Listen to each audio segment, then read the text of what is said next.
할렐루야. 한 주간 평안하셨습니까? 특별히 부활절을 지내고 드려지는 첫 번째 주일입니다. 옆에 좌우의 분들에게 이렇게 인사해 보실까요? 언약의 사람은 꿈으로 빚어집니다. 언약의 사람은 꿈으로 빚어집니다. 이번에는 이렇게 화답해 보시겠어요? 하나님은 꿈보다 먼저 사람을 빚으십니다. 하나님은 꿈보다 먼저 사람을 빚으십니다.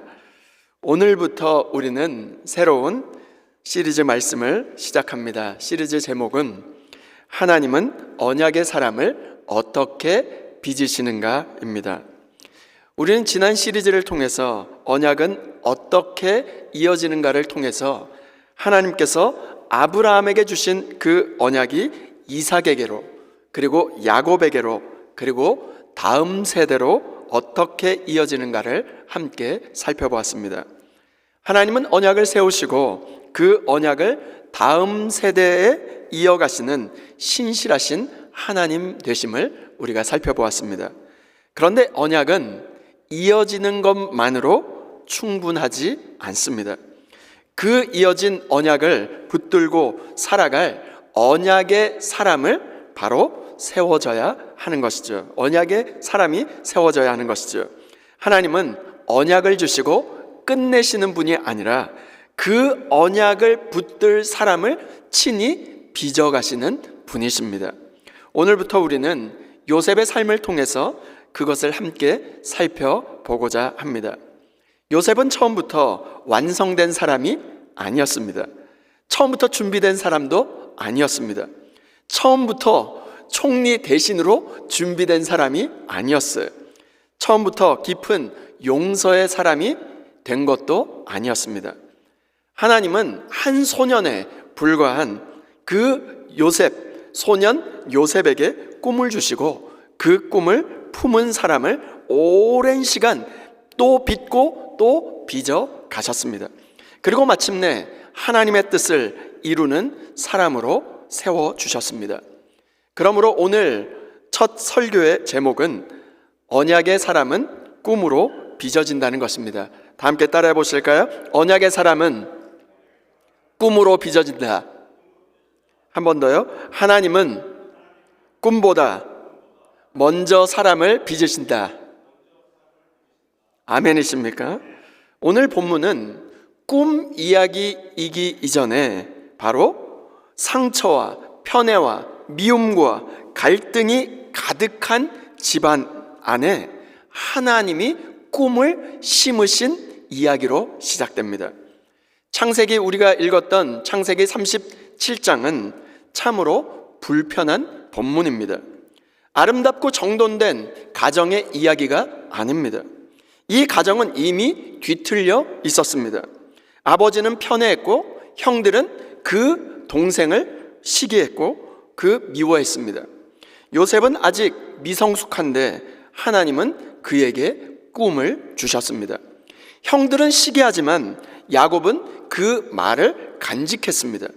이 말씀은 단순히 요셉이 꿈을 얻었고 그 꿈이 이루어졌다는 말씀이 아닙니다. 이 본문은 뒤틀린 그 현실의 한 복판, 한 중심 가운데 하나님의 계획과 섭리와 하나님의 뜻이 들어오고 있음을 보여주고 있습니다. 그래서 우리가 이 말씀을 읽을 때 우리가 꼭 주목해야 할 사항은 왜 이런 집안 안에 이런 일이 일어나는가가 아니라 바로 이런 긴장 속에서 하나님이 어떻게 일을 행하고 계시는가입니다. 바로 여기서 우리는 보이지 않는 하나님의 손길, 하나님의 섭리를 볼 수 있습니다. 가정은 흔들리고 있는데 꿈은 흔들리지 않습니다. 사람은 지금 미워하고 있는데 하나님은 일하고 계십니다. 현실은 막막하고 어두운데 하나님의 뜻은 앞으로 점점 전진해 나아가고 있습니다. 오늘 이 말씀을 통해서 우리 각자의 삶의 긴장과 뒤틀림 속에서도 일하고 계시는 하나님의 보이지 않는 손길을 경험할 수 있기를 소원합니다. 오늘 주시는 첫 번째 교훈은 이것입니다. 하나님은 황무지에 꿈을 심으신다는 것입니다. 1절과 2절 말씀입니다. 야곱이 가나안 땅 곧 그의 아버지가 거류하던 땅에 거주하였으니 야곱의 족보는 이러하니라. 요셉이 17세의 소년으로서 그의 형들과 함께 양을 칠 때 그의 아버지의 아내들 비라와 실바의 아들들과 더불어 함께 있었더니 그가 그들의 잘못을 아버지에게 말하더라. 성경은 요셉을 처음부터 위대한 인물로 소개하고 있지 않습니다. 요셉이 지금 성경에 어떻게 소개되고 있습니까? 아주 정직하게 소개되고 있습니다. 요셉을 어떻게 소개하냐면 17세의 소년 요셉으로 소개하고 있습니다. 여러분, 17살이면 아직 다듬어져야 할 나이 아닙니까? 모든 것이 덜 다듬어져 있고, 그리고 모든 것에 있어서 민감하게 반응할 나이이죠. 아직 요셉은 미성숙합니다. 아직 다듬어져야 하고 아직 그릇이 완성되지 못했습니다. 그리고 2절 하반절에 보면 이렇게 말하고 있습니다. 그가 그들의 잘못을 아버지에게 말하더라. 무엇을 지금 말하고 있는 것일까요? 형들의 잘못이 실제로 벌어졌을 수 있습니다. 그런데 요셉이 지금 거짓말을 했다는 말도 아닙니다. 그러나 최소한 이 장면 가운데 우리는 무엇을 상상할 수 있습니까? 우리에게 한 가지를 알려주는 게 있습니다. 무엇일까요? 요셉이 아직 충분히 성숙한 사람이 아니었다는 것을 알 수 있습니다. 형들의 그 잘못을 보는 눈은 있었을지 모르겠으나 그 관계를 어떻게 감당해야 하는지에 대한 지혜는 아직 자라나지 않은 것 같아요. 하나님께로부터 꿈을 받을 수는 있었을지 모르겠지만 그 꿈의 무게를 감당할 내면이 아직 준비되어 있지 못함을 알 수 있습니다. 그런데 사랑하는 여러분, 이것은 요셉 한 사람만의 문제가 아니었습니다. 그 가정 자체가 이미 긴장 속에서 갈등과 시기와 미움, 다툼, 이 모든 긴장이 가득 차 있음을 볼 수 있습니다. 3절과 4절 말씀입니다. 요셉은 노년에 얻은 아들이므로 이스라엘의 여러 아들들보다 그를 사랑함으로 그를 위하여 채색 옷을 지었더니 그의 형들이 아버지가 형들보다 그를 더 사랑함을 보고 그를 미워하여 그에게 편안하게 말할 수 없었더라. 여기를 주목해 보시길 바랍니다. 채색 옷은 굉장히 화려합니다. 그러나 가정은 화평이 없습니다.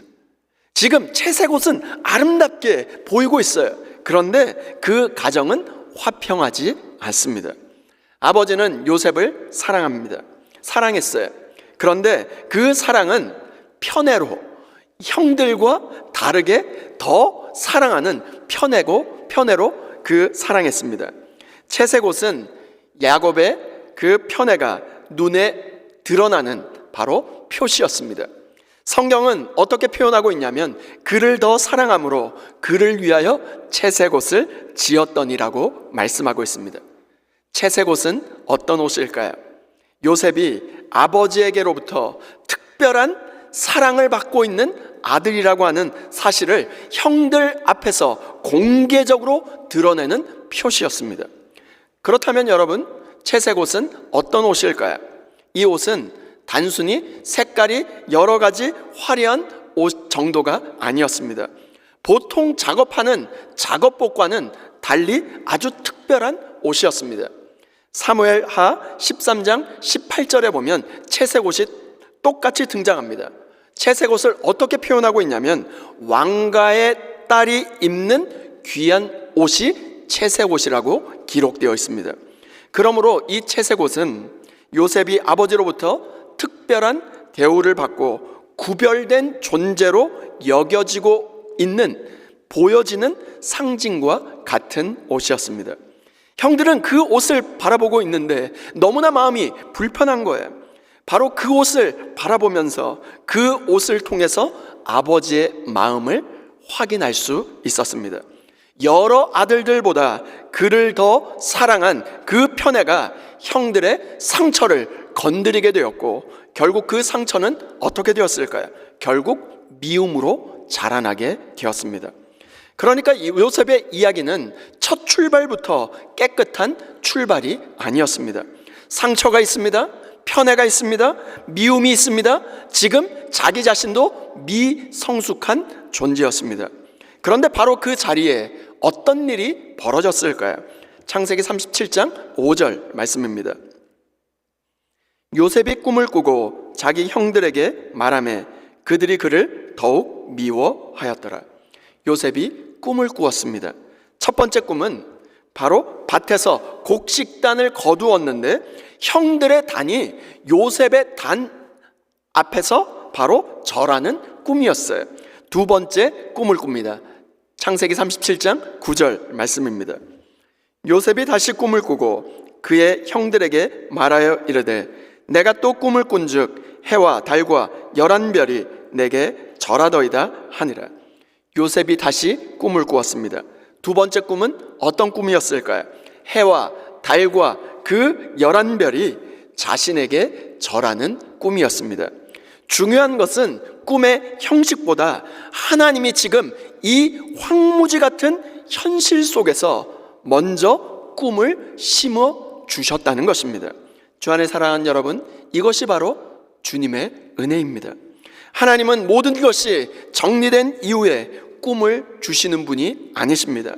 모든 관계가 다 회복된 뒤에 말씀하시는 분이 아니십니다.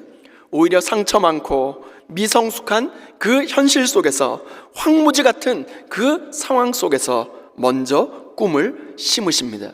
왜 그러셨을까요? 하나님은 완성된 사람에게만 말씀하시는 분이 아니라 말씀하신 사람을 빚어가시는 여호와 하나님이시기 때문에 그렇습니다. 그런데 여기서 우리가 꼭 분별해야 할 것이 있습니다. 하나님이 주신 꿈과 나의 야망은 다르다는 것입니다. 야망은 내가 높아지는 것이 바로 중심입니다. 야망은 내 이름이 드러나는 것이 분명한 마지막 파이널 데스티네이션, 바로 목적입니다. 야망은 내가 원하는 자리에 올라가는 것이 핵심입니다. 그러나 하나님의 꿈은 어떨까요? 하나님이 주신 꿈은 다릅니다. 하나님의 주신 꿈은 내가 바로 중심이 아니라 하나님의 뜻이 중심입니다. 하나님의 꿈은 나를 높이는 도구가 아니라 나를 통하여 하나님의 뜻을 이루는 채널, 통로가 되는 것입니다. 나중에 보면 요셉의 꿈은 단순히 내가 절 받는다라는 꿈이 아니었습니다. 어떤 꿈이었죠? 한 가정을 살리고 한 민족을 살리고 많은 생명을 주께로 돌아오게 하는 바로 언약의 계보를 보존하시는 하나님의 계획이었습니다. 그러므로 사랑하는 여러분, 하나님이 주신 꿈은 내 성공의 꿈이 아니라 하나님의 뜻에 붙들리는 꿈이라는 것입니다.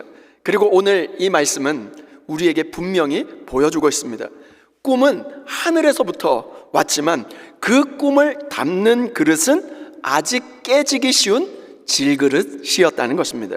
그래서 하나님은 꿈만 주시는 분이 아니라 그 꿈을 그 실현해 낼 수 있는 그 꿈의 사람을 빚어가기를 시작하신 것입니다. 주 안에 사랑하는 여러분, 혹시 지금 우리의 삶이 너무나 복잡하다고 느껴지십니까? 가정의 문제가 단순하지 않으십니까?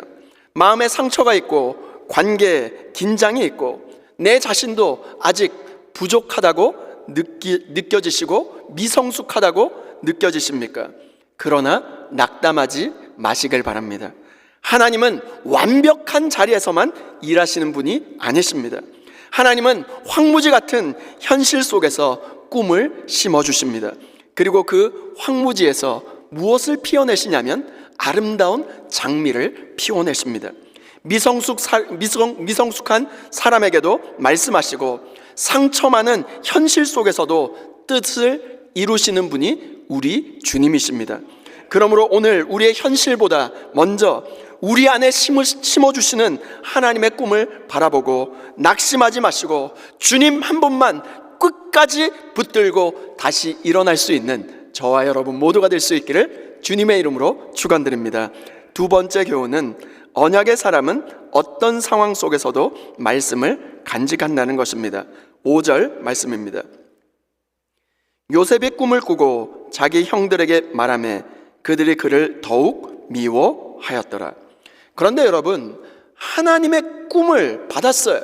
그런데 꿈이 주어졌다고 해서 모든 것이 좋아지는 것이 아니라는 거예요. 상황은 어떻게 됩니까? 더 곤두박질 쳤습니다. 5절 하반절에 어떻게 말씀하고 있습니까? 그들이 그를 더욱 미워하였더라. 더 깊은 갈등이 있었고 시기와 미움이 있었다는 것입니다. 8절 말씀입니다. 그의 형들이 그에게 이르되 내가 참으로 우리의 왕이 되겠느냐, 참으로 우리를 다스리게 되겠느냐 하고 그의 꿈과 그의 말로 말미암아 그를 더욱 미워하더니. 요셉이 그 꿈 이야기를 하자 형들은 그의 꿈과 그의 말로 말미암아 그를 더욱 미워했다고 말씀하고 있습니다. 그리고 11절 말씀입니다. 그의 형들은 시기하되 그의 아버지는 그의 말을 간직해 두었더라. 그의 형들은 시기하되. 여러분, 이상하지 않습니까? 하나님이 꿈을 주셨으면 그 길이 활짝 열려야 할 것 같은데 요셉은 그 꿈을 자기가 원해서 받은 것도 아니잖아요. 그런데 그 꿈을 하나님께로 받은 그 이후에 더 거친 상황에 직면하게 되었습니다. 형들의 미움은 더 깊어졌고 시기가 더욱 커져만 갔습니다. 왜 그렇습니까? 하나님이 꿈을 주셨다는 것은 곧바로 형통의 길이 보장됐다는 것이 아니라 오히려 빚어짐이 시작되었다라는 것이 맞을 것입니다. 여러분, 아름다운 도자기가 어떻게 만들어지는지 아십니까? 그저 한번 그 모양만 잡는다고 끝나는 것이 아닙니다. 흙은 물레 위에서 끊임없이 다듬어져야 하고 토기장의 그 손에 의해서 눌리고 빚어져야 하며 마침내 어디에 들어갑니까? 뜨거운 불가마에 들어가야 비로소 단단한 그릇이 완성되는 것입니다. 하나님도 마찬가지입니다. 하나님은 꿈을 주시고 곧바로 이루시지 않으십니다. 왜냐하면 꿈보다 먼저 그 꿈을 감당해야 할 사람을 빚으셔야 하기 때문에 그렇습니다. 만일 요셉이 지금 17세 아직 그 지금 상태로 갑자기 총리 대신으로 높은 자리에 올라갔다면 어떻게 되었을까요? 아직 낮아짐을 배우지 못했고 아직 기다림을 배우지 못했고 용서를, 그 상처를 안고도 용서하는 깊이를 갖지 못한 상태에서 권세와 그 권위를 갖게 된다면 그 자리는 축복이 아니라 바로 무너짐이 되었을 수도 있습니다. 하나님은 꿈을 빨리 이루시는 것보다 그 꿈에 맞는 사람을 깊이 빚으시는 것을 더 중요하게 여기십니다. 그래서 하나님은 먼저 꿈을 주시고 그 꿈과 현실 사이의 간격 속에 언약의 사람을 빚어 가시는 것입니다. 그래서 어떻게 됩니까? 구덩이를 통과하게 하고 종의 자리로 낮추시고 유혹과 그리고 감옥과 잊혀짐을 지나가게 하시고 철저히 기다리게 하시고 마침내 하나님의 때에 세우시지 않습니까? 이것이 바로 하나님의 방법입니다. 주 안에 사랑하는 여러분, 빚어진다는 말은 참으로 아름답게 들려질 수 있습니다. 그러나 여러분, 흙의 입장에서는 정말로 아프고 견디기 힘든 일입니다. 토기장의 손이 흙을 짓누릅니다. 모양을 다시 바꿉니다. 때로는 깎아냅니다. 불 속을 통과해 나가야 합니다. 좋은 도자기는 물레 위에서 잠깐 모양만 잡는다고 그냥 만들어지는 것이 아니죠. 그늘에서 마르는 시간이 그 철저히 기다림을 경험해야 하고 뜨거운 가마를 지나가야 하고 깨지지 않도록 다듬어지는 바로 시간이 있어야 합니다. 우리의 인생도 마찬가지입니다. 눌리는 시간, 깎이는 시간, 기다려야 하는 시간, 설명되지 않는 침묵의 시간이 있습니다. 그런데 주 안에 사랑하는 여러분, 그 시간은 버려짐의 시간이 아니라 빚어짐의 시간인 것입니다. 하나님이 나를 떠나신 시간이 아니라 더 깊이 만지고 계신 시간인 것입니다. 그래서 오늘 이것을 꼭 기억했으면 좋겠습니다. 지연은 실패가 아닙니다. 침묵은 버림이 아닙니다. 과정은 낭비가 아닙니다. 아멘이십니까? 그런데 본문은 여기서 한 걸음 더 나아가고 있습니다. 같은 꿈을 들었어요. 형들과 야곱이 같이 들었습니다. 그런데 그 두 사람의 반응이 둘로 갈라집니다. 창세기 37장 11절 말씀입니다. 그의 형들은 시기하되 그의 아버지는 그 말을 간직해 두었더라. 같은 말을 들었습니다. 같은 꿈을 들었습니다. 그런데 반응은 전혀 달랐습니다. 형들은 시기했고 아버지 야곱은 간직했습니다.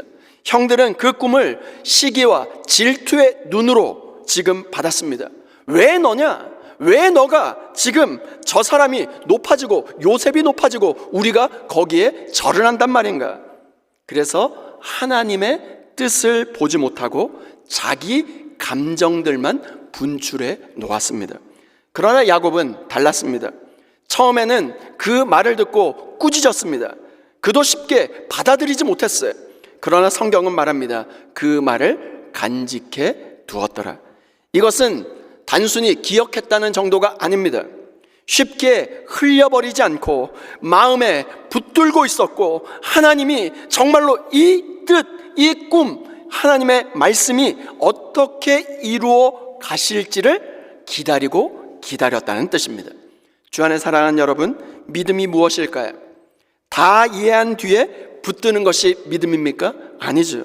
믿음은 다 설명되지 않아도 하나님의 뜻일 수 있기 때문에 말씀을 내 마음에 두는 것이 믿음인 것입니다. 그리고 나중에 보면 형들은 애굽에서 요셉 앞에서 절을 하죠. 처음에는 이상하게 들렸던 그 꿈이 나중에는 하나님의 계획으로 드러납니다. 그러므로 주 안에 사랑하는 여러분, 지금은 다 이해되지 않아도 주의 말씀을 저버리지 마시기를 바랍니다. 지금은 납득되지 않아도 주님의 약속을 놓치지 마시길 바랍니다. 간직된 말씀은 하나님의 때가 되면 반드시 이루어집니다. 하나님은 마음에 품은 그 약속을 결코 헛되이 여기지 않으십니다. 오늘 우리는 마음에 무엇을 간직하고 계십니까? 후회입니까? 상처입니까? 미움입니까? 그 문제입니까? 비교입니까? 시기입니까? 형들은 시기를 간직했고 결국 그 시기가 미움으로 죄로 자라났습니다.